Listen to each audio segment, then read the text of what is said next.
Hey everybody, welcome to another episode of Land Your Ground Podcast, the video podcast for landowners and dreamers. Today we're doing a deep dive into all things Midwestern real estate. We have in studio with us a special guest who's part of my real estate brokerage company and is responsible for managing a team in his region. And we're going to cover a lot of really interesting topics about where the rural real estate market has been the last few years in this region, where we believe it's headed, and sharing some fun stories and a lot of good information and background for you. So thanks for joining us. Without further ado, I'm going to introduce my guest, Mr. Luke Wessel. How you doing? Thanks for coming, buddy. Hey, thanks for having me. Yeah, my pleasure. You made the trip this morning, which is great. Yeah. Love having you in person, and conversation just tends to go a lot easier without the computer lag. 100%.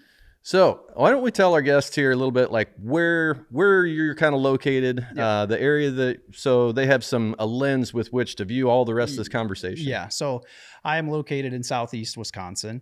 I'm the managing broker for the state.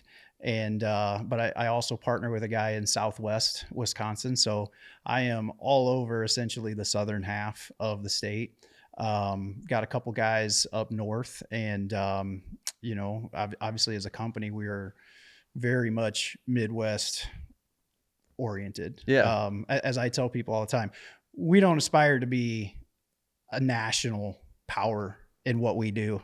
We want to be the best at what we do, where we do it. Right. So, yeah, I like that aspect of it. I think the goal for the company is make the most out of where you're at. Be the best where you hang your hat. Right. I get asked a lot because we're in a county that we border the Mississippi River. So I get asked a lot by people saying, "Hey, do you sell in Iowa? I mean, are you licensed on both sides of the river?" And our company does. Like, we have some great guys over there now in Iowa. I'm not. I haven't done that because for me to just cross the bridge and enter Iowa, it's a 45, 50-minute drive. And I want to do the best possible service that I can in the like 7-county, whatever area that my current footprint is on. And if I start hopping all the way over there every time somebody wants to go see a property, I get spread out. You do. And markets change. Yeah. You know, the market in your core area could be it's going to be at least slightly different from the market in kind of that next core area over. And so, you know, you don't want to necessarily be the jack of all trades, but the master of none. You want to be the master of your area. Right. You want to know your market really well. You and your team are really dialed in on your respective geographic areas, like the local expert for the area, you know, close to their home. Right. So, and I think that's what's cool about having you on as managing broker for the state, because you work with these other guys who you at least have your finger on the pulse of what's going on in each of their areas. Yeah. And they're drastically different. Yeah. The southeastern market in Wisconsin is a entirely different animal compared to really any other part of the state. Wisconsin's interesting in that something like 80% of the state's population is in the southeast quadrant of the state. Yeah. You know, you've got Madison and Milwaukee up to Sheboygan and Appleton and things of that like that. So the vast majority of the population is right there. So there's a lot of demand there. Completely different than the rest of the state, which is much, much, much more rural. And so it is kind of neat to where I get to kind of, you know, experience firsthand how the markets are different from one agent to another. You know, you get into the northern half of Wisconsin and it's remote. It is North Woods to the core, right? You know, and where the southern half of the state, you've got a lot more ag. You still got some great recreational ground as well, but you've also got just a lot of residential and things of that nature. So it's a pretty dynamic state. In general, varies a lot from one portion to the next, and it would be really hard to be really in tune with all the different markets of the state. Yeah. Well, I think it would be fair to say, and I say this kind of without having the data in my pocket to back it up, but I'll go out on a limb here, and I'm going to say that the LandGuys Wisconsin team is probably the leading rural real estate team for all of the state of Wisconsin. I think you guys are we're making a dent. Yeah. And you're not a huge group up there. No, we're right now. There's 5 of us that are licensed. One of the agents is actually in Northeast Iowa, but is also licensed in Wisconsin.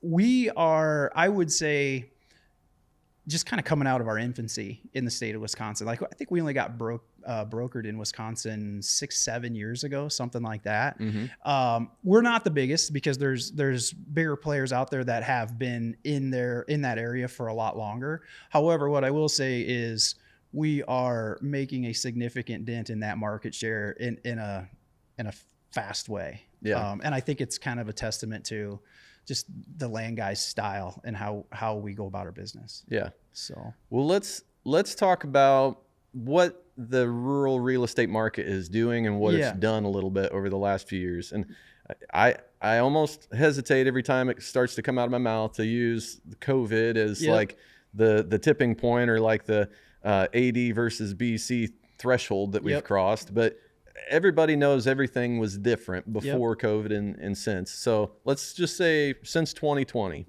January or so, whatever, 2020.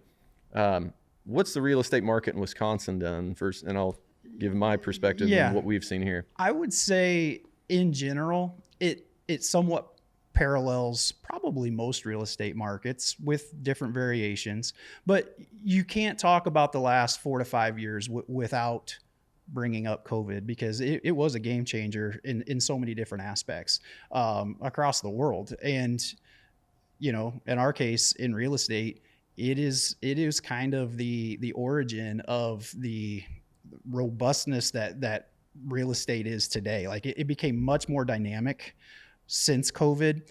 And I think the reason is because it changed people's priorities. It changed their way of life so drastically. For example, prior to COVID, you had a lot more people living in town. I feel like rural property land was just kind of a sleeper prior to COVID.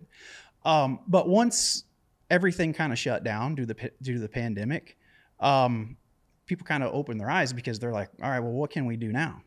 And so where people used to have to, I think they used to have to live in town a lot of times because they had to commute to work every day. Yeah. Once COVID started, a lot more people started working remotely, which allowed them, as long as they had internet access, allowed them to kind of start to live where they wanted to live instead of where they had to live because they needed to be within proximity of their workplace. And so, as I say all the time, urban sprawl became in full effect because of COVID. And I think there's a couple other factors too that also very much contributed to that. Okay. So is it fair to say the state of Wisconsin is growing versus shrinking? In real estate? Oh, in population? Yeah, I think so, because there is, sorry, I hate to say it being as though you're an Illinois resident, but at least out of the Chicago area, there's kind of this, I'll call it a mass exodus out of the refugees. I mean, I think everybody, so many people from, I'll say in particular the Chicago area, because a lot of my buyers are from Northern Illinois, particularly the Chicago area. They are migrating across the Wisconsin border, not only for secondary homes and secondary properties, recreational stuff, but for their permanent residences as well. What are the advantages? What's driving them there? I think politics and taxes are the biggest ones. Illinois is a very highly taxed state in general. I don't think that's a secret. And we're about third in the nation. Yeah. And so Wisconsin is far less. So I think just by moving from one side of the border to the other, your taxes go down by 50%, which is significant. If you're paying $10,000 in taxes, for example, on the Illinois side, and you can go from that to just across the border, and maybe you're only adding 20 minutes to your commute. You're talking about real estate taxes. Yeah, real estate taxes. That $5,000 in your pocket, that's a big deal. That's a few $100s a month of disposable income that you have, compared to money that you really don't get any benefit from. It's going to Uncle Sam. Mm-hmm. So I think that is the biggest driving factor for the migration, if you will, right, for a lot of people from Illinois. So with more and more people wanting to come there, I know from here, there's a lot of people that go to Wisconsin, beautiful state. People go there to vacation. Yep. Whether they go to the Dells or whether they love to come fish your guys' lakes or they're, whatever attractions. You guys also have a lot of side-by-side. We do. Accessible and snowmobiling and things like that. Yeah. Wisconsin is a fantastic recreational state. It really is. So much water, so much woods. I mean, if you've ever had the privilege of driving kind of from the south side of the state, maybe southeast side of the state, to the northwest, gosh, you're gonna encounter so much different type of terrain. Like the southeast side of the state is very, very different than the southwest, because then you're getting over in the driftless region, and which is also part. It's beautiful. Which is also very, very different from the Northwoods. Life's different there. Like it's just a completely different environment there, and so it's a really dynamic state. It's a beautiful state to drive. I love it. Now, Illinois. I mean, I am from Illinois, so I'm comfortable talking about it. And I will say, in general, I don't view it as beautiful as Wisconsin, but Illinois has its purpose. I mean, it's prime ag. So much of our agriculture comes from the state. So it's kind of interesting how every state has something. Almost every state has something unique to offer compared to its neighbor. Yeah. So the attraction factor, I mean, the people that now can work from home could live anywhere they want to live, and they choose to maybe come to a state like Wisconsin because they enjoy the outdoors. They like, whatever it is, the scenic beauty, all these different things, the activities, the stuff that brings them there. What's that done to the real estate market? Dial back to 2020. Yeah. And say, where were we at then? All of a sudden this freedom came, available to people for them to go move where they want to move. What was the market like, and where's it gone? It changed it exponentially. Land in Wisconsin, prices skyrocketed, and you also factor in at about that same time, interest rates came down significantly, to where at that point, when interest rates come down, everybody wants in the real estate game. Like everybody wants a piece of ground. So it was kind of this perfect storm, a mix of now people have the freedom to go where they want to go, and you've got an ideal interest rate situation that maybe allows them to actually consider it, like make it a reality. Yeah, went from like 6-ish or high fives down to like 2 to 3 for a while. That's a big drop. It's a big drop, but it created kind of a perfect storm of chaos as well, because it's as interest rates come down, like I just said, the demand, the buyer pool exploded. So many people wanted it. So the demand went way up, and when there's always only a certain amount of inventory at any given time of available land for sale, and it's simple supply and demand. If the demand is high with a limited inventory, what's it going to do to prices? Sure. They're going to skyrocket. Yeah. Additionally, I think on the investor side as well, when COVID hit, the stock market took a plunge. Yeah. And savvy investors, land's always kind of been a safe haven for investors. When the stock market takes a dive, it's a much more stable market. It really is unrelated to the stock market. And so when the stock market took a dive, you had investors divesting from the stock market and looking to land. I would say both Illinois and Wisconsin, and probably all over the Midwest, in the real estate game too. So you had so many different types of buyers looking for rural property for actually a lot of different reasons. And it just kind of created this chaotic storm, which how long accelerated did that last? Pricing. I would say it lasted a year and a half to 2 years.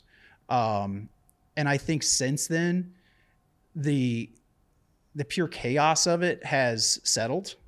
Prices took a sharp jump. over that 1.5 year period, and they've plateaued, but they really haven't come down. And I think that's because the demand is still there. Like people still want land. And interest rates have risen quite a bit in the last 18 months. So I've seen this in our territory where as long as inventory stays low and the interest rates are a little bit higher, the market has slowed. So we haven't seen enough, like the big flurry of sales that would cause the prices to come down much. Correct. In Illinois, we've seen a drop maybe 5-6% in like the Class A, the really good quality farmland has slipped. It's come down maybe between 5 and 7%, I think, in the last year. But recreational ground still pretty steady. It depends on the area. Maybe some of it still slight rise. Yep. I could see that I could see there being an adjustment more so for the tillable ground, the investment type ground. But when you're talking recreation and or maybe building a 5, 10, 15 acre spot to build your dream home, that hasn't diminished. Like people are still seeking that. And so, and I would say at least in Southeast Wisconsin, their price per, when you're talking smaller acreage like that, price per acre is really not a thing. It's, if you're talking a 5 acre piece, I can sell 5 acres in Southeastern Wisconsin for $250,000 plus. That's $50,000 an acre. That obviously doesn't carry once you get to a certain amount of acres, because then people start paying attention to the price per acre and they're like, no way, But when it comes to smaller acreage like that, it's not so much about price per acre, but it's about what is somebody willing to pay. What does it let you do? Yeah. What does it let you do? What's somebody willing to pay for this lot in this location with this view, to build their dream home? So, I can see how you would experience a slight correction, or if you want to call it a correction in price when it comes to tillable ground. I'm not as big into the tillable market there. I do sell some farms, but obviously it's not a much big more ag predominant area. thing here. Right. Yeah. Right. Do you guys have, is there much livestock in your area in the agricultural realm? I mean, dairy, yes. But that's a pretty niche market. There's not you don't see a lot of dairy farms. Okay. So most of the ag ground, is it like smaller, I don't say hobby type farms, but okay. So it's pretty fragmented. I would say it's, particularly in Southeast, it's pretty fragmented. You get into Southwest and you'll see a lot of bigger tracts, multiple hundreds of acres over there. In Southeast Wisconsin, gosh, 100 acre farm is pretty big over there. Cause again, it's where all the state's population is. Yeah. What did you see? Let's go just back into 2024. Yeah. Early 2024, we saw interest rates finally go up quite a bit. So go from like the 4s to the 5s and then into the 6s, right? And I expected when we got through January of 2024 that we were really going to see the brakes were finally going to get thrown. I thought things were going to slow down a lot. Yeah. For us, it didn't until we got to like the middle of the year. Sure. So the first 2 quarters, things were still rolling. Prices were still really strong. People were buying aggressively and prices still seemed to be climbing. As we got closer and closer to the election, things just started to slow down to like a crawl. Did that happen up there? 100%. Some of that slowdown is seasonal. I mean, the housing market, if you're residential, summertime, spring, summer is always very strong. That's kind of the peak of the market, for that niche. For the rural market, we often see a slight dip in activity, during the summer months. It's hot. People aren't as inclined to walk a property, 50, 100 acres. When it's hot, it's buggy. You've got 8-foot tall corn, and you can't really see the property that well. So, but yeah, we definitely experienced, at least in the southern half of Wisconsin, that same lull leading up to the election, because I just think people were, unsure of what direction this country was headed. And they were a little bit hesitant to kind of pull the trigger on spending hundreds of thousands of dollars Yep. on a piece of property.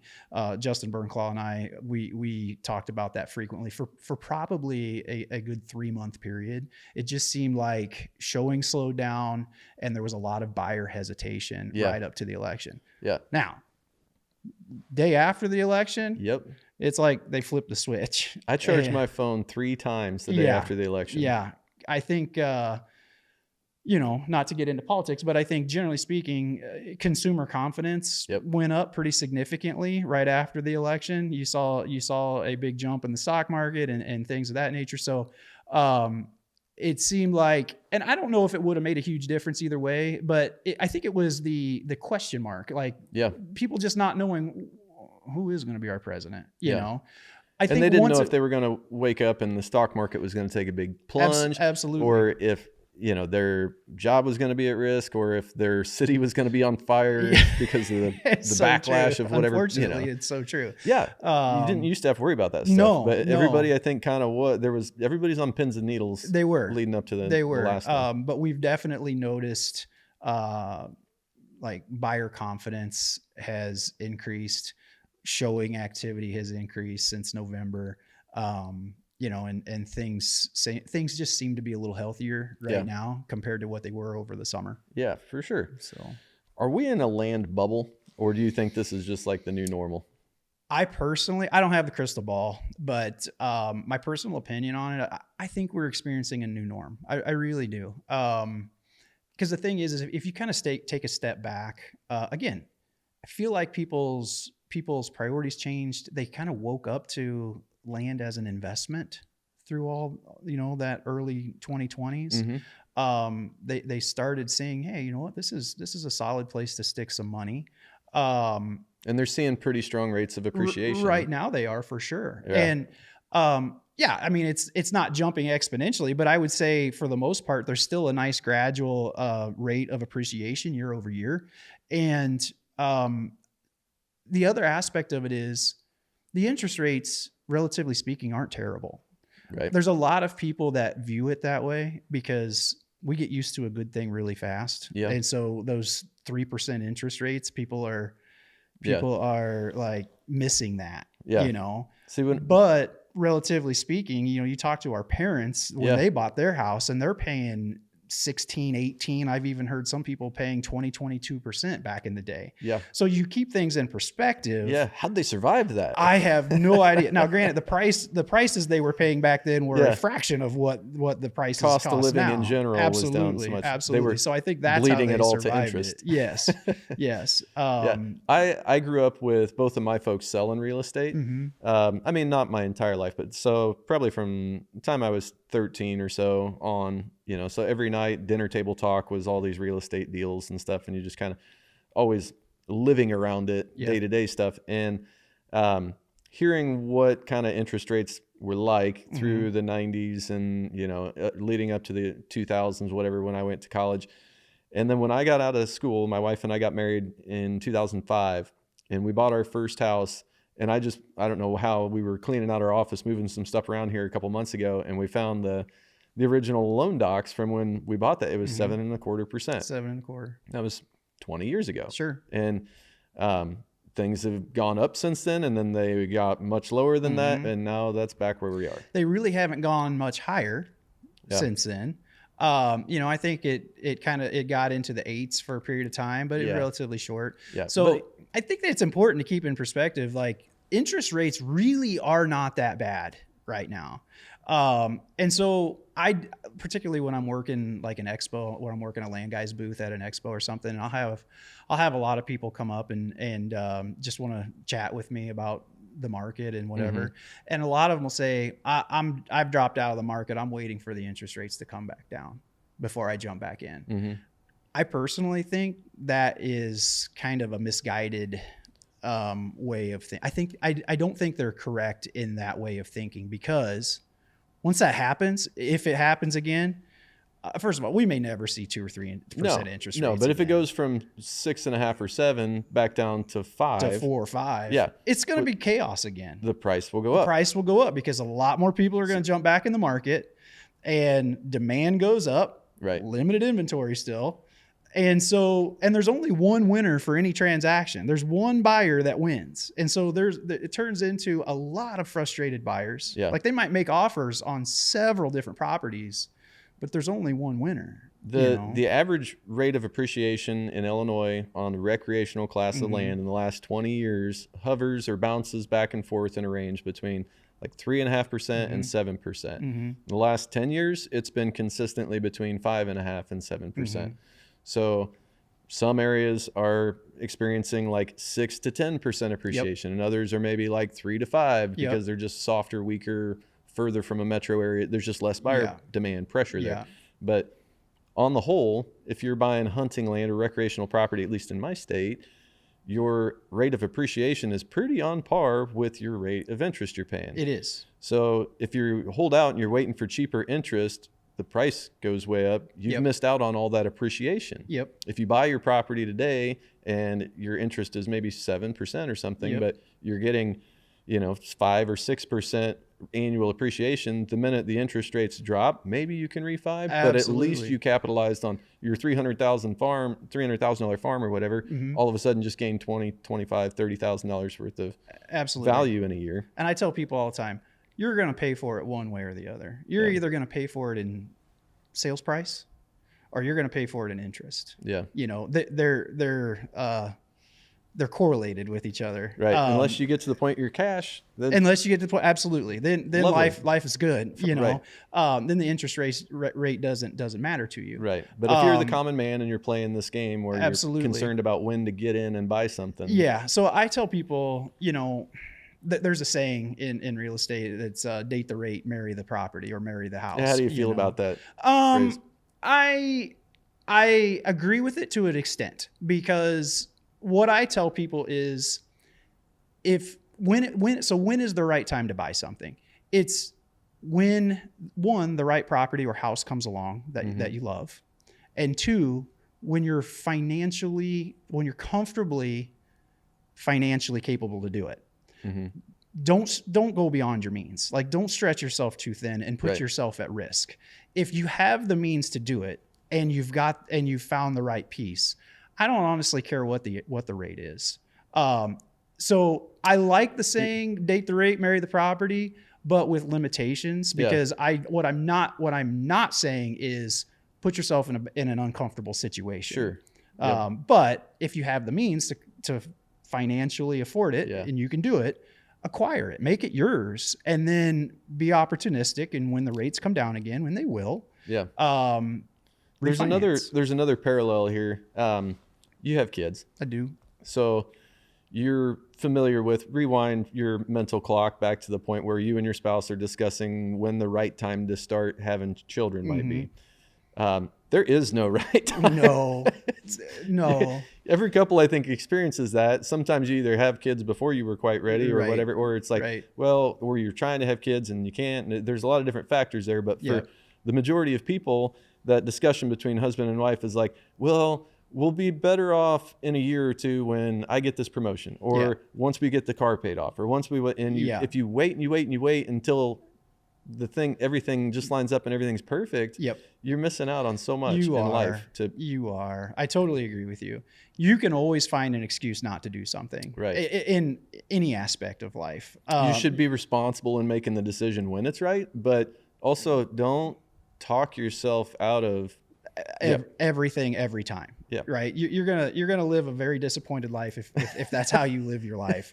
Sometimes there is never a perfect time. There's always something that you wish was different, in your situation, to where, like, if only this were different, then I would be more comfortable doing this. How many times do you hear from somebody they regret buying that property? Almost never. How often do you hear people say, I wish I would have bought that property? All the time. Yeah. All the time. I think that's universal amongst most rural or recreational type real estate brokers in general, and ag farms.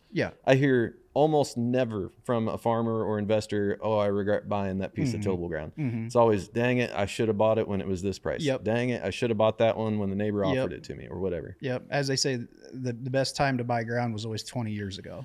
Yeah, You know, that'll 'cause always be the case it'll too. always be the case. And people that are complaining about the prices now, 20 years from now, they'll be saying, gosh, I wish I would have bought back in It'll have 2025. some ups and downs It between will. now and then, but the price is gonna continue to stable over time. It will. It'll continue on. You look back at you look at the trends, the land pricing trends in the country over the last 100 years, and you'll notice that, you know, kind of back at the macro level, it's about a 45-degree angle up, right?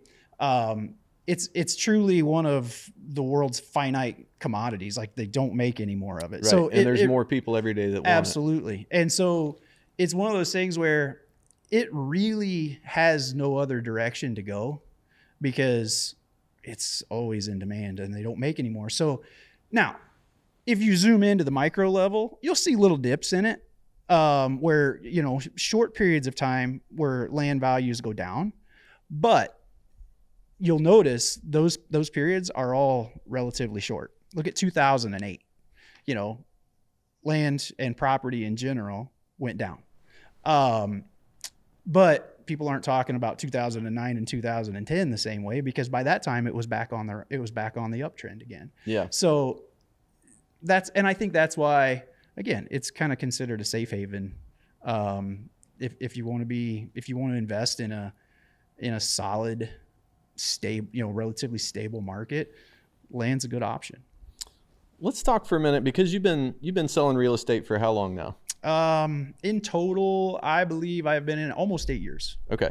So in that period of time, you've sold some pretty extraordinary properties. I mean, I've seen some of your listings go up on our website, and I'm like, whew, man, would I love to go see what that place is like. Yeah. There've really been some special ones. Would you care to, like, you have a favorite property, or maybe like a biggest sale or something, like a memorable one that you want to highlight? For me, it's not so much about the property, but it's about the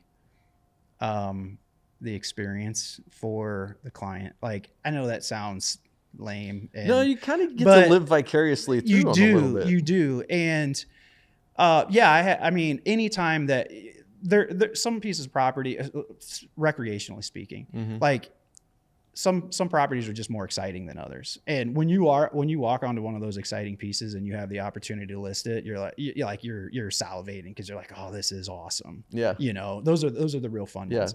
But they come and they go. What sticks with you is the experience from either that seller that you listed that property for, or the buyer that you helped find that property, and acquire it for themselves. Sometimes, like, they are so happy, so grateful and appreciative, and that's real estate. Like any other gig has its goods and its bads. Like, we post a lot of I call it like the sexy stuff on social media, and I think it gives people this impression that it's all good all the time, but it is far from that. Like, there's a lot of crap that we have to deal with in process that people aren't aware of. Well, it's our job to kind of filter that and keep the client from experiencing absolutely a lot and that's a hard part. That's a difficult, challenging part. But the ones that are truly appreciative of it, like, I've had multiple occasions where there's been literal tears of joy. Yeah. You know, both from buyers and sellers. And I love the excitement from both sides. Just when you think, you know, there are times when you're like, man, this job, you know, but then you experience one of those, and it's like, that's why I do it. Like, that's the fun part. That's the fun part. Yep. And I'll say it, I don't own any of it. You know, I've got my house. I've got a little place up north. I don't own acreage. I just sell it for other people, or I find it for other people. And you kind of get to live vicariously through them. And it's that part of it when they're showing true appreciation and gratitude. That's the addictive part that sticks in your brain. Right. And you get connected with enough landowners that if you want to take a kid hunting, or you want to do, you know, and you guys have, I think, a lot more, I don't know, it's accessible to you. To maybe you don't have to own 300 acres in your area if you have a place locally that you can go fish and you can go do, you know. For sure. That's not the case everywhere either. And again, there's so many ways to recreate. in Wisconsin. Yeah. And you're right. And I think anywhere though, if you're willing to put in, like if you don't have to own big acreage. If you're motivated enough to go door knocking and ask permission, you're gonna get told no a lot. But if you do it enough, you're gonna find a place to go eventually. Yep. And it's the same up there. I think one thing up there is there's a lot of public ground as well, and that's a really big thing in Wisconsin is public ground hunting, which I think is fantastic. People that are into that really get into that because it's not so much about points and inches when you're public. Like they're after a mature deer. Right. A lot of them are. And it's the challenge of being able to harvest a mature deer on public ground while you're like competing with everybody else. Right. And I love that. I love how people really like thrive on that. And it's a sense of accomplishment. And I love seeing those stories on social media. Yeah, it is pretty cool. I have not done a lot of public land hunting since I was in college. Yeah. And that was, what was close to or what was available, but it is pretty cool. It's sometimes almost like a little bit of a cult. It is. Yeah. Yeah. It's like saddle hunting. That's kind of a cult following, Yeah. But I totally dig it. It's something that fortunately my family owns ground in Illinois. And so I don't do public hunting. Not saying that I wouldn't. Mm-hmm. I see the challenge in it and why people love it the way they do. Mm-hmm. I don't have to do it, fortunately. And so, cause I have a place to go and I like my kids hunting with grandpa and, and things like that. Right. I'll milk that for as long as God will allow it. Mm-hmm. And so, but yeah, it is a cult following. Love it. Love that aspect of it. Well, let me ask you, Mr. Real Estate Pro, have you ever had a deal that almost fell apart and then came back to life? One that you thought was, it's over, it's toast. Yeah, multiple times. Those aren't fun. They're not fun for anybody. They're not fun for anybody. Buyer, seller, brokers. Yeah, nobody involved. Selling real estate, regardless of what it is kind of a major life event. Mm-hmm. And there's a lot of stress and anxiety associated with that. You're talking about some cases, people's livelihood, their legacy, a good portion of their net life worth. Savings. Yeah. Yep. And so there's a lot of angst associated with buying and selling. And of course, every time it happens, nobody's happy. I think the important thing to do is, one, as an agent, it's our job to try to be a good coach and help establish appropriate expectations and keep things in perspective. I try to tell people, I'm gonna tell you if I find something out of the ordinary with this, mm-hmm. And otherwise, if I'm not bringing it up to you, don't sit and assume the worst, because I do this for a living. I know what's normal, what's not normal. If I find something abnormal, I'm going to let you know. And even in instances, I would say 99% of the time when things look grim, you can usually figure out a way to bring it back. It can be, some negotiations will eventually just stall out or somebody stonewalls mm-hmm. and they shut down and it's done. Yep. But I'm with you. I think I've said this many times. I had a deal come together here just a couple days ago that the initial offer was so far off from where the asking price was that mm-hmm. we all knew like slim chance of this one going anywhere. Yep. Sellers didn't like the offer, but they wanted something to happen, so they gave a good, respectable counter. And anyway, it took almost, I think, a week and a half of like overnight. Let me think on it. Yep. Overnight again. I'll think on this, and then back and forth. And at one point in the conversation, both sides had asked me, like, "Do you think this is going to happen? Like, are we going to get there?" Yeah. And I had to say, like, it doesn't matter where the conversation starts; it's where it finishes. That's true. That counts. Yep. So you don't have to like where each side was initially mm-hmm. so much, but if there's common ground, and a lot of times, if it's a super hot market, super desirable property, there's going to be tons of competition. It's a different scenario. Mm-hmm. That, you better just come in strong if you intend to get the property bought. Yep. You'll miss 9 out of 10 opportunities or more just by trying to sandbag a little bit too much and play it a little too conservative. And you won't end up with a good buy on a great property by doing that most of the time. But if you're, the investor that's kind of throwing spaghetti at the wall and seeing what sticks, and you're going to toss out dozens of offers to try to get one that, oh, I got a great deal on that one I'm happy with, whatever. That's different. That's not your typical buyer. Right. But if it's a property that makes good sense for you, it's one that you want to own, and the seller is looking for a deal. A lot of times where the mark of a fair deal is when the seller feels like maybe he gave up a little more than he should have, and the buyer feels like maybe they went a little farther than they wanted to initially, but they're still both happy to have the deal. Correct. Yeah. And that's kind of how that one landed.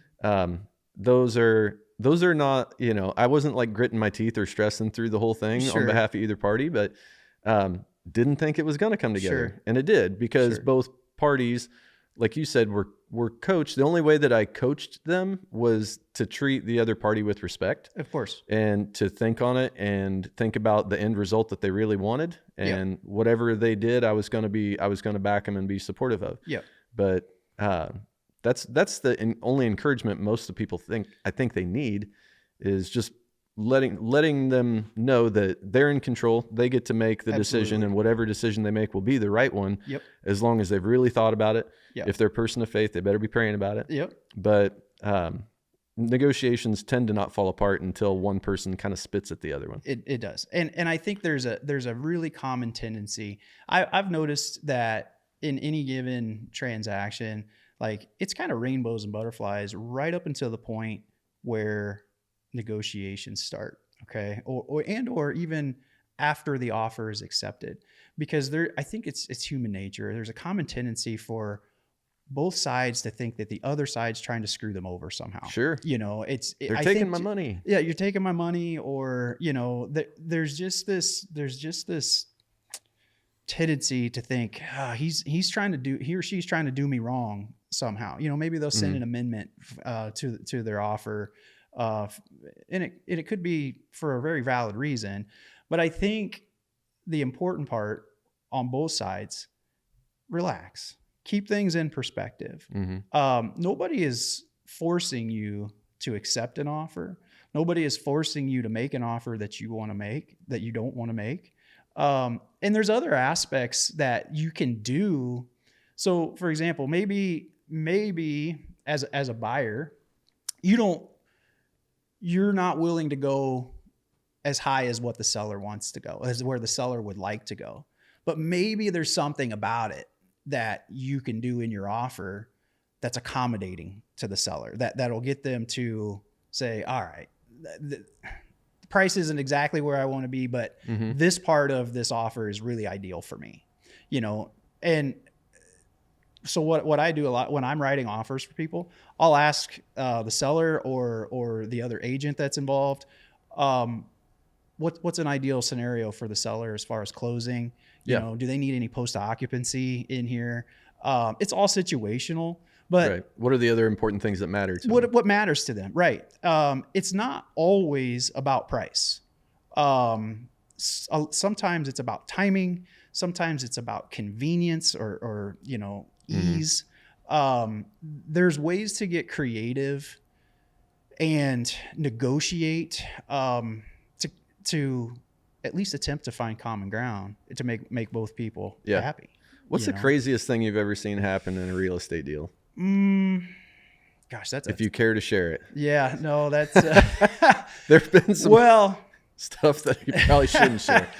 But I'll share it, and whether you choose to air it, whether you share it, we'll decide if we air it. So I had a particular piece of property that I had listed. I didn't have it listed. I had another agent had it listed, but I brought the buyer, and there was this Japanese kiln on the property. You know what a kiln is? It's like this big oven type thing used for pottery, and it was kind of neat. And the seller, after the offer was accepted, seller said, "Hey, I've changed my mind about that kiln. I'm not going to. That's not included in the sale. Yeah, and I need to take off that quarter acre that sits on, and so obviously when I hear this from the other agent, I'm like, well, that's kind of a problem because that's not the property that my client made an offer on. It included that quarter acre and that kiln. Yeah. Well, the seller took it upon themselves to blow it up. Blow up the kiln? Blow up the kiln. What? So, they made the determination that if I can't have the kiln, nobody's having it. Okay. So he blew it up. And, of course, that ended up killing the deal. My buyer wasn't that upset about the kiln because he was like, what the heck am I going to do with that anyway? But the seller lived next door to this property. This was kind of a split off of his larger property. Okay. And he's like, somebody that would go to that extent, I don't want them as a neighbor. I don't necessarily want them as a neighbor. Yeah. Now, interesting fact though is, I don't know, 6 months later, a year, I can't remember how long it was. It was a while, but the seller ended up resurveying it and called me to list it, as opposed to the agent that he originally used. Okay. And I ended up selling that property for him. It's strange things happen, like the kind of turn of events. And that's, I never try to burn a bridge because even though it's an emotional process for everybody involved. Some people there's a lot of stress involved in every transaction for people. And so some people handle that really well and some people don't. Yep. And some people just can make people do crazy things. Yeah. Yeah. I find it very interesting how certain things seem to come back around. Yeah. Things that you thought is done, somehow or another, it ends up back in your life. Usually in a good way, I've noticed, thankfully. So yeah, I'm a big advocate of, it gets really emotional for the agent too, because we've got a lot of time and money and effort invested into this as well, representing our clients. It's a volatile business. It is, but keep things in perspective, keep a level head about you, communicate, and try not to burn a bridge, you know, because it may come back to you someday. So on the note of some people handling stress differently, some people are better equipped to go through the process without a lot of hand holding and whatever. And so that brings us to a certain portion of the population that will inevitably try to sell their real estate themselves. Yep. For sale by owners. Yep. Or some people will call them FSBO. Yep. So you've had a fair amount of experience with for sale by owner sellers, and some of them become clients. Some of them maybe are properties that are not listed on the market, but they're for sale by owner and you bring a buyer, that type of thing. Yep. What kind of stories might you have to share on that? Sure. Well, let me start with giving you kind of my own personal experience. I've sold a house for sale by owner before. I'll give you a brief summary of what transpired there. And ultimately I messed up. I sold the house, but it's kind of interesting how I came to the determination that I messed up. So, my wife and I bought a house probably 15, 17 years ago.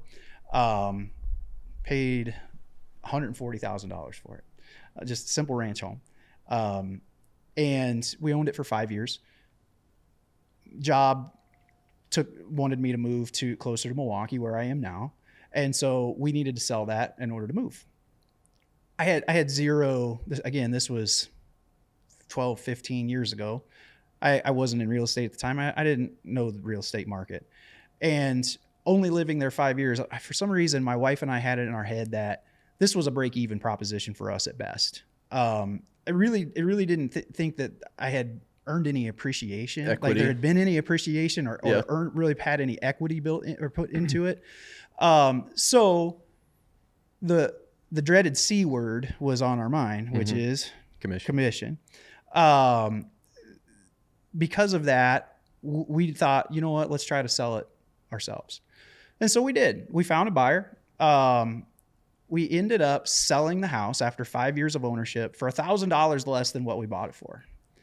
And even though we knew it wasn't great, we thought, well, I guess we did okay because we didn't have to pay a commission. Yeah. Transaction went off without a hitch. We moved on. It wasn't until a year later that I realized how bad I messed up.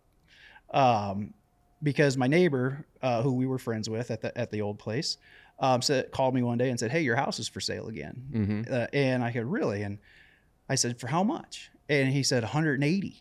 And I was like, "No way." I said, "I just sold it to him." Yeah. What'd they do to it? Yeah, I just sold it to him a year ago for $140. Got it. Like that. Using a realtor. And he didn't do anything positive. He rented it out for a year.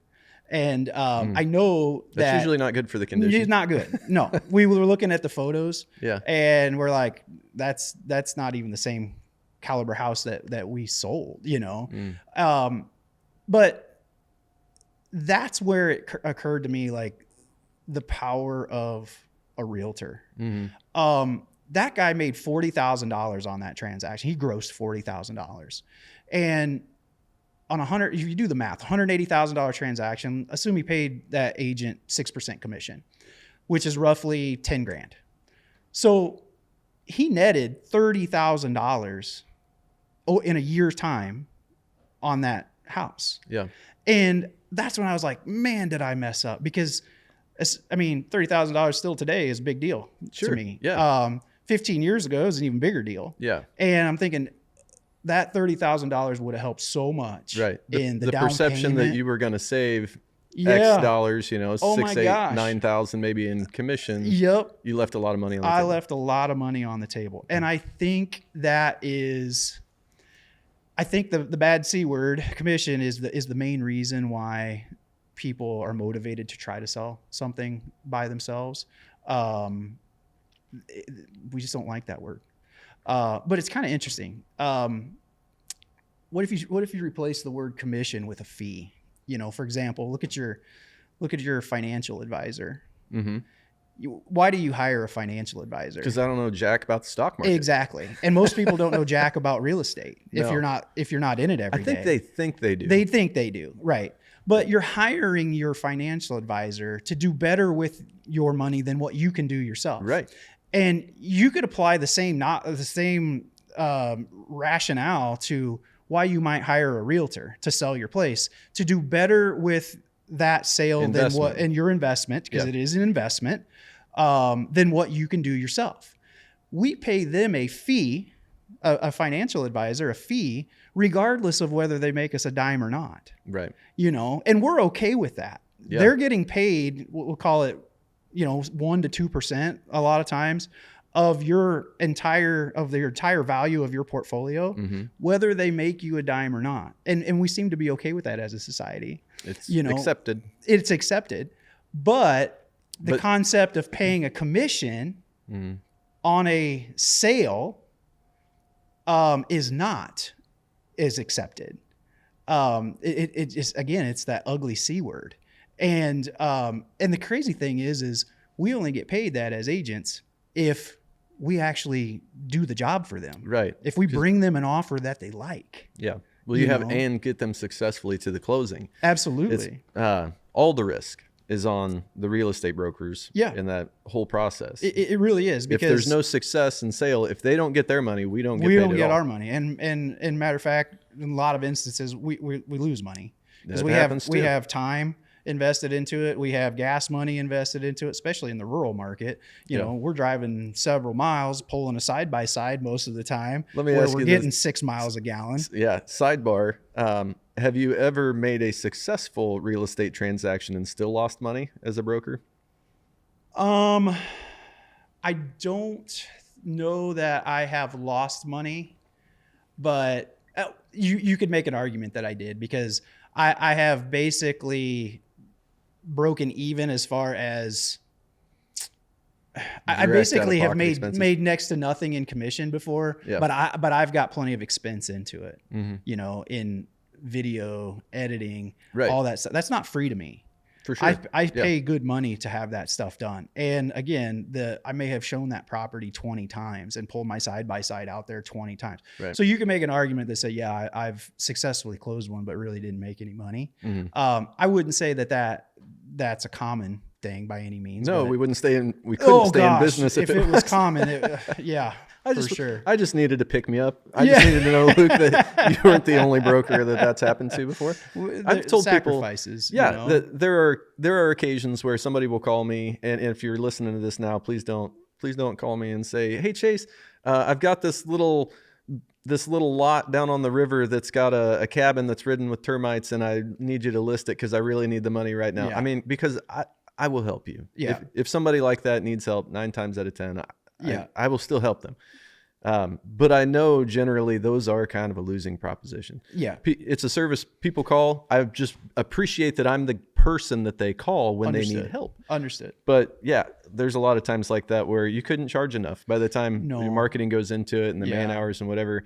By the time you get them to a closing table, you're helping them walk away with as much skin intact as possible, but it's at a loss or an expense to us. A lot of it depends on the person. Yeah. You know, if it's somebody that you've got an existing relationship with, or you know, you are sympathetic to their situation. Yeah. It does happen. You know, getting back to the for sale by owner aspect of it, and that the commission thing,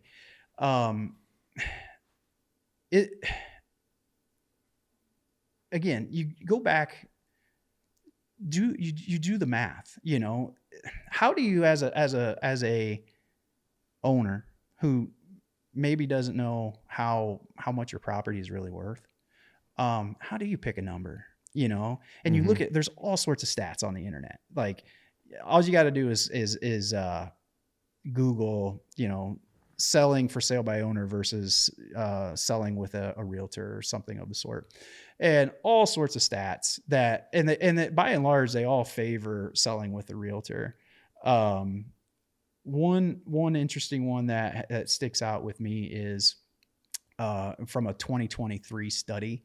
The median house sale was $310,000 for sale by owner.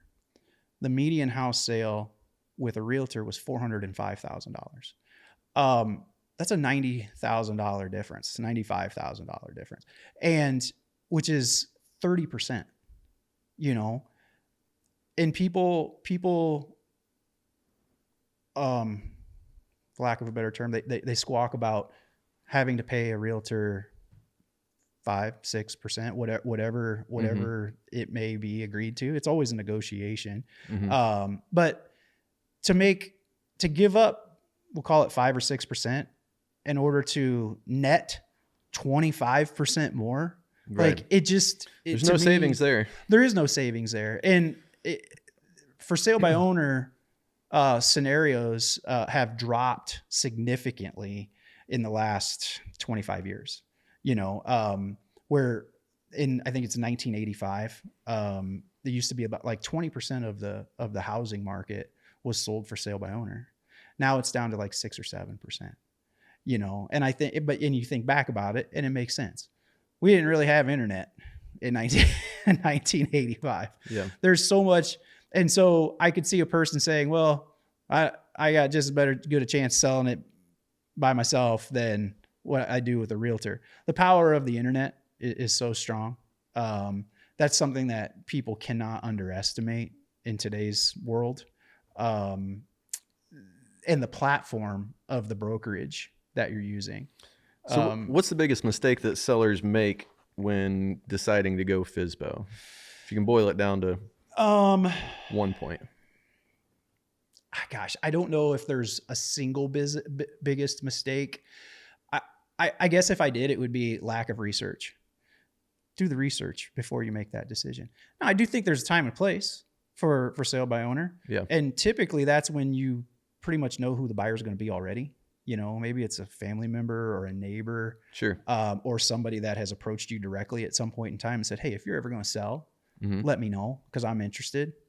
In those situations, by all means, I think that's appropriate. Why bring a realtor involved? I mean, you still make an argument, but I could see them tackling it for sale by owner in that scenario. I would say in those cases, when that's the person you want to sell the property to. Sure. But what I have seen in that case numerous times, even just here recently, was they thought they didn't call us initially or whatever because they thought they already knew who the buyer was going to be, whether that was a tenant or neighbor, adjacent property owner, somebody like you said that had inquired about the property at some point in time. They thought, I already know who I'm going to sell it to. When you as a seller reach out to that one person, or they reach out to you, whatever, and you're only communicating with that one buyer, the buyer holds all the leverage in that situation because they can control the tempo. Oh, I'm definitely interested. Definitely. I just give me a couple more weeks here. Oh, I need to go meet with my banker. Oh, I'm really busy and whatever. And they drag their feet. And part of it is maybe they're stalling because they're just still figuring out how they're going to come up with the money or whatever. Part of it is that they know the longer they keep you waiting, the more desperate you become for the sale and the more mentally invested you are in, like, I'm already this far down this process with this guy. I need to make this happen. Yeah. And then when they finally do make you the offer or whatever, it's not nearly what you wanted or but you're committed at that point to making the deal happen. Right. And inevitably you end up negotiating with that one party 9 times out of 10, I think, much further than you thought you were going to. And and sometimes those deals just never come to fruition. You think they're going to and whatever, because that neighbor, that tenant, that whomever it is that has the inside lead on, this person's going to sell, they don't want to pay the price that you think it's worth. By taking it to the public market, by listing it with a qualified agent who gives it a lot of exposure, you find out real fast if that's going to be the best buyer. Because if it is, it flushes them. They're kind of forces their hand to pony up and say, all right, I'm real serious about this. If that's what it got, that's what it takes to own it. Yeah. It creates a sense of urgency. Yeah. Which sometimes you have to have. You very much do. If you, generally speaking, if your priority as a seller is to make the most money possible, you've got to get the most eyes on it and create that sense of urgency amongst buyers. There is no better situation than as soon as that property hits the market that you have multiple buyers within the first couple of days wanting to see that.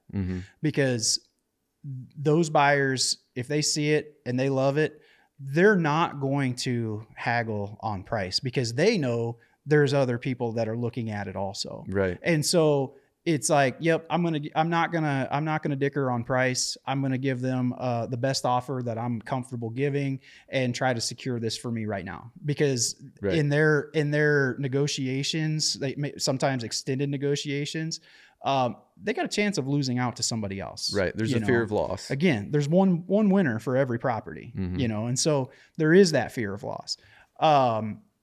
There's also this stigma, this aura about for sale by owner properties amongst buyers. One of the statistics that I've read is like over 70% of buyers feel that either they or their agent can out negotiate the seller.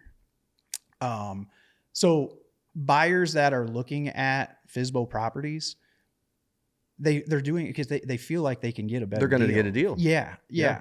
And, if making the most money as a seller is not a huge priority to you, if you just want to get a decent price, well, okay. But most sellers, they want to get everything that they can get. Right. And so it's hard to do for sale by owner because there's that aura of, hey, because it's for sale by owner, I can negotiate harder with this person. I had a for sale by owner, a FSBO owner, call me recently and met with him, looked at the property and stuff. And one of the first things he said was, we hadn't committed yet to signing a listing agreement and that sort of thing. I was just kind of looking at the property to, help with evaluation and that sort of thing. He already had it out there on his own.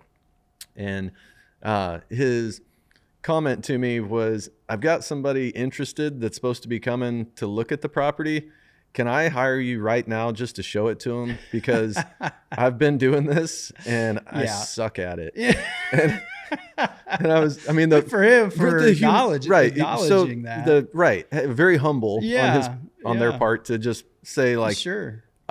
I realize here by now that I've done this several times of whatever showed the property, and I should not be trying to show and sell my own property because they talk too much. They tell the prospective buyer all the things that they don't like about the property. Right. And I mean, it's like you're kind of down selling it to everybody that you talk to. And we don't hide things. Right. But let's focus on what a property is going to do for that buyer. Absolutely. What, goals it's going to help them achieve, or the lifestyle that they're after, or whatever, the reasons that they were attracted to it in the beginning. And then we disclose everything that's wrong with the property, of course. But yeah, you can talk your way right out of a sale if you really want to. Even in new construction, you can. That's sales 101, You can talk somebody out of buying this shirt or do whatever. If you just, you got it. Yeah. You kind of have to focus on what's important to that customer and not you. Don't make it about you. And that's a big mistake, I think, that a lot of for sale by owner people probably have. And I give that seller of yours a lot of credit for recognizing and acknowledging that, hey, maybe this isn't my strong suit. Right. And I think a lot of FSBO sellers kind of have to go through that journey of frustration and not being successful before they finally toss their hands up and be like, this sucks. I need help. And I get it. It's human nature. We all want to think that we can do things for ourselves and that nobody's going to look out for us better than we're going to look out for us. Right.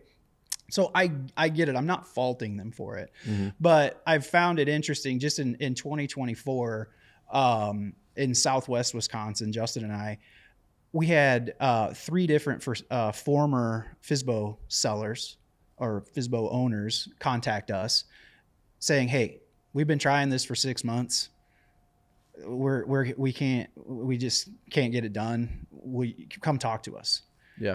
On 2 of those 3, we actually netted them after commissions paid more than what they were asking for sale by owner. And the other one paid for your own services. Oh yeah. And they got paid handsomely. Like they did really, really well. And the other one, we got right where he wanted to be. And his big thing was, good guy. He thought, well, nobody can show this property better than I can. Yeah, and I get it. Right. Nobody's more familiar with it than he can. But when you've got somebody that is used to selling property like that, like when they're showing us around, we're taking note of, all right, where are the highlights of this property that when I show this property, I need people to see this spot. We're going to get out of the side by side here, and we're going to walk that ridge. We're going to jump back in. We're going to go over here. Like, yes, he's the most knowledgeable of the property, but again, that's not necessarily the key to selling it. Yeah. There's a strategy to it. And the big thing that he acknowledged was, and good on him, was our platform. He's like, I know that if I list with you guys, so many more eyes are going to see this property than what are going to see it if I try to. Right. And he tried it for a month or 2. 50 or 100x probably. Oh my gosh. Yeah. Only less than 25% of buyers actually look at for sale by owners. There's not that many out there for sale by owner properties, right? Comparatively, they're only a fraction of what is available, and only a fraction of buyers actually look shot for sale by owner properties. Right. So you're not getting near the amount of eyes on a property. And I think that's, again, if getting the most out of it is your priority as a seller, it's a huge component, is getting the most amount of eyes on it. Yeah. Let's shift gears again. When it comes to land sales, what is a topic that you think should be of more interest to buyers? Good question. Okay. So, and this could be like the amount of income or revenue that it produces, or locality. Is it likely to appreciate better in this area of this county than it is over here? Yeah. What would you say from your experience in your territory? So every buyer is different, and the answer largely depends on what are the biggest priorities for that particular buyer. Is it location and convenience to amenities? Is it stellar hunting? Is it annual income? Is it a mixture of all of that? So all of that is determined by what are the biggest priorities of for that buyer, and what boxes does this particular property check? I will say one common thing that I'm constantly talking to buyers about when it comes to recreational property is, yeah, we need to look at the property, but we also got to look at what's around the property. What's around surrounding that property is just as much, maybe even more important than what is on that property itself. Because you can manipulate your property. Yeah. What you can't do is manipulate the neighbors. And so, like what for somebody that wants a real quality hunting piece, when I'm looking for them, I'll send them an aerial photo, like a boundary photo and stuff, so they can see the shape. But then I'm also curious, what does the neighbor situation look like? Mm-hmm. Ideally, to have the fewest neighbors touching that property is best. The fewer neighbors touching it, the better, because you can figure for every property, I always assume there's at least two other hunters on that. There's at least 2 hunters on that property. And so if you're buying a property that is surrounded by a bunch of 40s, you know, and so say you've got 8 different landowners touching your property, and you assume that there's probably 2 hunters on each one of them, that's 16 hunters in immediately around your amount. Yeah, around that's your a property. dodgy amount of pressure. It's a lot. And so, as opposed to if you've got a property, regardless of the size, but the neighbor to the north owns a couple hundred acres, and so does the neighbor to the south. Maybe they own an 80 or a 120. That's a much more ideal scenario, because again, you don't know for sure. Like, maybe they have a huge hunting party on there. Yeah. But if they're serious hunters, maybe they don't want everybody and their dog on it. Right. You know, maybe there's only a couple guys, one guy on that. I got a fast question for you. Yeah. You got an app on your phone, I'm going to bet, Yep. selling land every day, touring properties that you're using for dropping pins, marking where your trail cameras are, looking at property owner boundaries. Hunt stand or hunt on X? For me, it's on X. Okay. Only reason I say that is because to me, it seems like I get the best signal. Like, particularly in Southwest Wisconsin, signal is hard to come by out there. And for whatever reason, on X, for me, I can pull up more often than I can any other app that I use. I have 2 other apps on my phone that I switch back and forth on. Yep. But and I even experienced this out west when I was out there antelope hunting and elk hunting. For whatever reason, on X for me, for some reason I get more service. I also like how easy it is to track, to record my track with OnX. There's other apps that I like better for certain other reasons. Yeah. But just far as general use, I think OnX for me. Now, I have not used HuntWise or anything like that. I have not tried that, so I can't do a good comparison between the two. I knew it would probably be between one of those two, but yeah, I've tried 4 or 5, and OnX continues to be my go-to for different reasons on my mobile version. Desktop, I've got 2 other apps. I've never used OnX on desktop. Me neither. Only on my cell phone. People are like, "Oh, you don't? I use it all the time." I'm like, "Yep." No. Yep. And when people ask me, "Hey, what do you use when I'm out in the field?" I usually just say OnX. Yeah. I like them. I also use Basemap. Are you familiar with that one? Yep. I had downloaded that when it was free back in the day. I like the maps on there a lot. I don't have anything really bad to say about it. It's just I've kind of learned over the last few years that OnX just seems to be the most friendly to me as far as being able to pull it up and it actually working. So yeah. So what's a good piece of advice you would give to either buyers or sellers as they're looking at a piece of real estate or considering selling a piece of real estate in Wisconsin? This one, I would say more so pertaining to sellers, do your homework. I see so many rural properties, like, you know, could be 20 acres, 40 acres, 100 acres, that I think aren't necessarily listed by the best person. And I know that I don't want that to sound bad, but we all carry the same license, but we're not all made the same. You know, we specialize in rural property. A lot of agents specialize in residential. And I think the most challenging part is everybody knows somebody with a real estate license. Mm-hmm. And so many people choose an agent to sell their property out of convenience or familiarity. And even though that person may not be the best suited to sell that type of real estate, like for example, if somebody has a multifamily or commercial piece, I'm not your best bet, you know.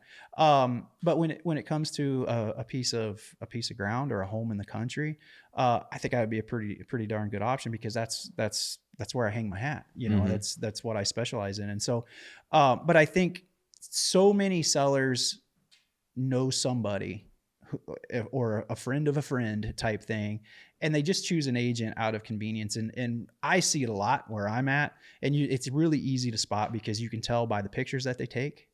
You know, they may have 4, 5, 6 photos representing 80 acres. Mm-hmm. That's, in my opinion, that's not a really good representation of that property. That's not painting the picture or telling the story of that property at all.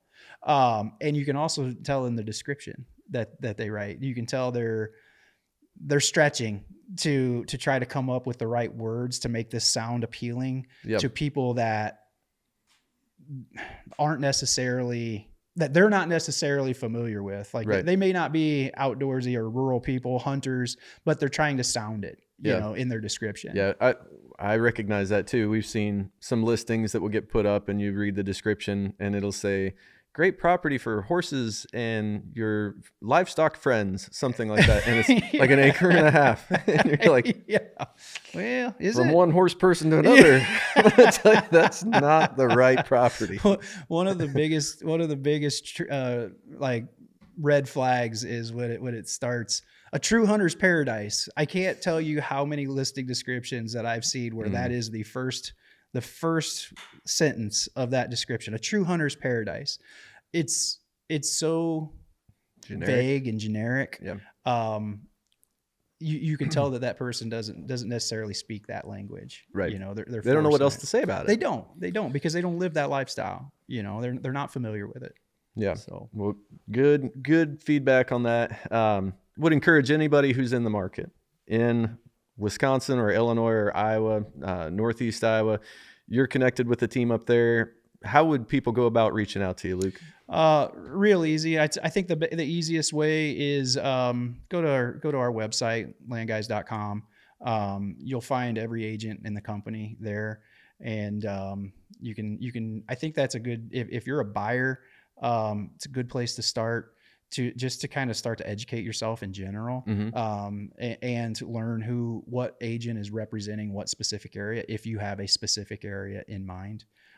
So I think that is the best place to start, landguys.com, and we're all on there, all of our information. Yeah. So. Awesome. Well, I hope people do. Hope you get a lot of good questions from this. Would encourage you to jump in the comments section on this, on socials and in YouTube and whatever. If you got good questions, something that you want to ask either one of us or our team, go ahead, drop them in the comments now. That'd be awesome. And we do follow up with that, and so do our guests, so they can kind of get engaged with you guys and help you along your journey too. We appreciate everybody following along as this part of our broker series. We're going to continue to bring in some other guests coming in that will be homesteaders and farmers and things like that as we move into springtime. But we're going to continue to bring in a lot of this real estate knowledge from the experts, from the professionals who are doing it every day. Kind of bounce around and cover a little bit more of the Midwest as we do that, and hope that you'll tune in. If this conversation, if you felt like you really got a lot of value out of it, smash the subscribe button. We would love to have you as part of our tribe, and we will see you next time on Land Your Ground.